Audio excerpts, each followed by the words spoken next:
Mas então, Valdo, você diz que pode observar as pessoas e saber o nível da inteligência pelos olhos. Essa questão do olhar é porque passa mais energia? É o olho que passa? O olhar tem uma opção de coisa que o povo tem dificuldade. Até médico, até oftalmologista tem dificuldade de entender os olhos. O olho tem luz própria. Ele reflete a luz própria. E outra coisa, ele tem comunicação direta com o processo do cérebro. Então, por exemplo, é um monte de gente que tem problema porque eu ouvi um ônio que deu alteração, que é o estrabismo.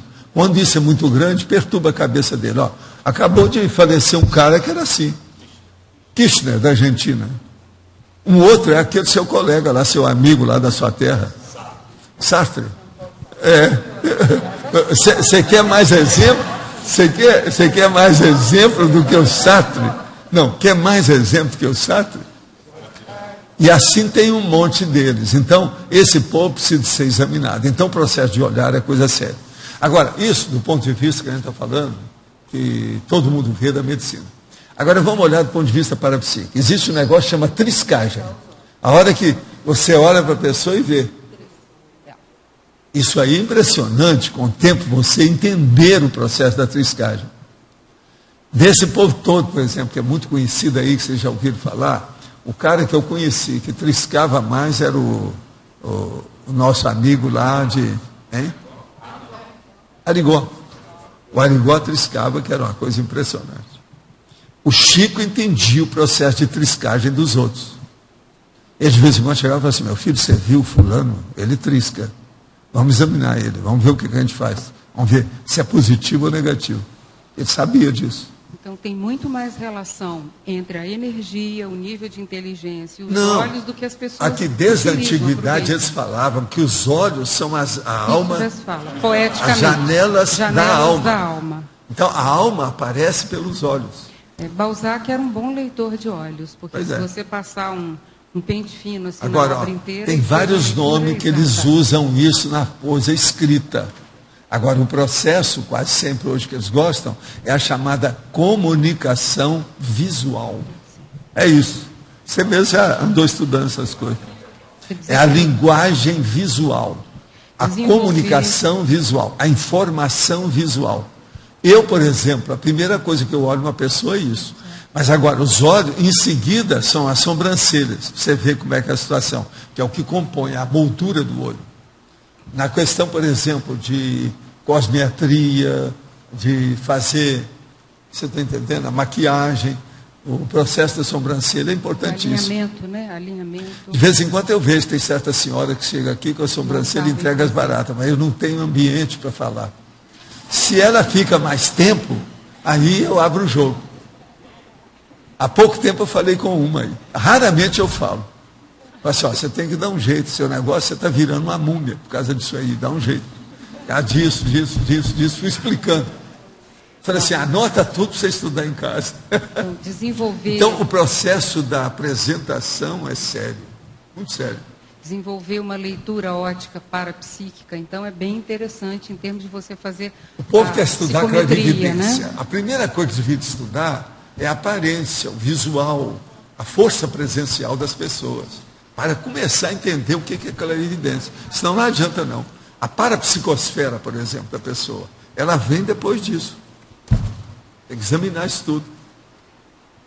Agora, quando a pessoa tem uma noção do pequeno, do médio, do grande, dentro dessas manifestações, tudo fica como se fosse um livro aberto. A pessoa começa a ler o povo tudo. Muito melhor. Valdo, o que você já observou em relação à sobrancelha?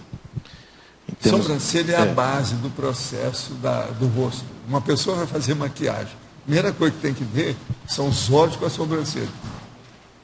É o que fixa em primeiro lugar. Você, quando vê uma pessoa, você olha para os olhos dela, para ver se ela está olhando para você. Lá no fundo é isso. É que essa semana... Para ver se ela tem comunicação visual. Como é que é? Então, isso é o diálogo visual. Essa semana eu conheci uma pessoa que o que me chamou a atenção nela foi a sobrancelha. E pela sobrancelha... Sim, mas tem sobrancelha que são mal feitas por excesso e tem sobrancelha que são mal feitas por falta. Aquela mulher que faz um risco na sobrancelha, ela vira uma boneca mal maquiada.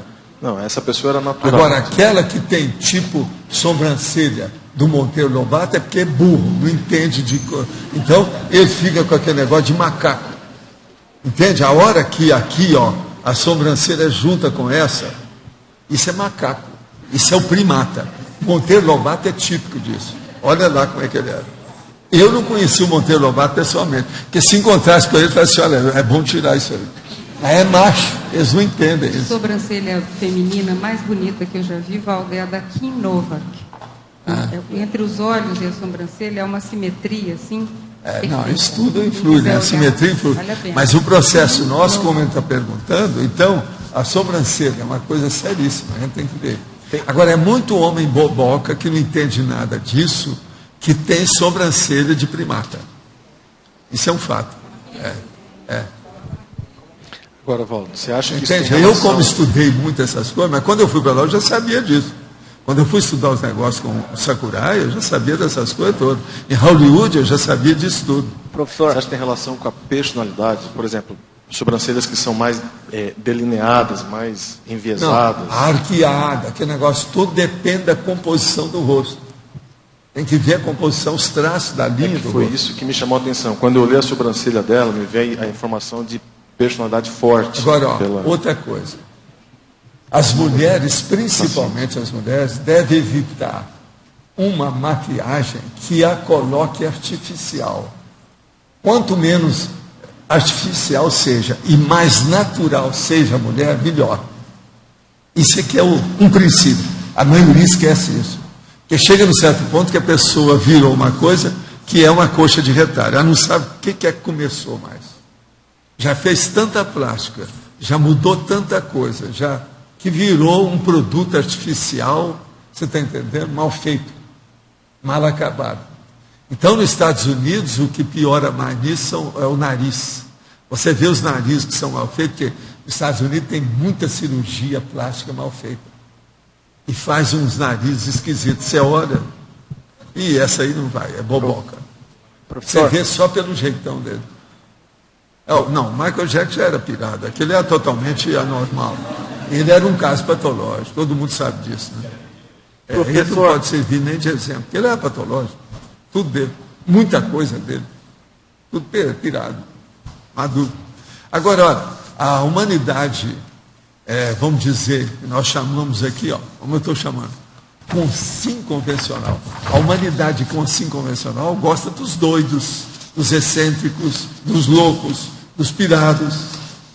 Por isso que sai aí e tem muito bom resultado.